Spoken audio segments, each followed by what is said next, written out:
एक गुरुजी और उनके शिष्य साथ रहा करते और साथ मिलकर रोज शाम को प्रार्थना किया करते। लेकिन एक शिष्य हमेशा देखता कि गुरुजी के होठ कभी प्रार्थना करते हुए हिलते नहीं।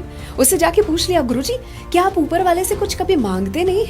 इस पर गुरुजी ने एक कहानी बताने की शुरुआत की। उन्होंने कहा कि एक बार मैं राजा के महल के पास से गुजर रहा था और राजा जी अपनी प्रजा को देखते हुए महल के द्वार पर खड़े थे। एक भिखारी उनके सामने जा खड़ा हुआ और भिखारी जो था उसके कपड़े पूरी तरह से फटे हुए थे।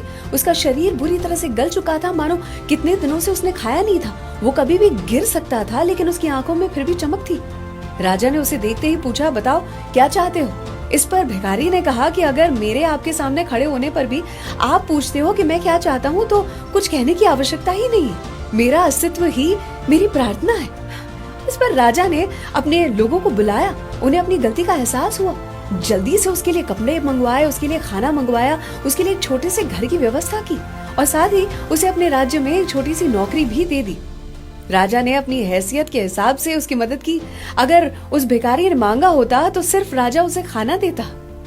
उस दिन के बाद से गुरुजी ने कहा कि मैंने ऊपर वाले से कुछ भी मांगना बंद कर दिया, क्योंकि हम जब मांगते हैं अपनी छोटी सी सोच के हिसाब से मांगते हैं और वो जब देता है अपने रुतबे के हिसाब से देता है। Always believe in God's plan.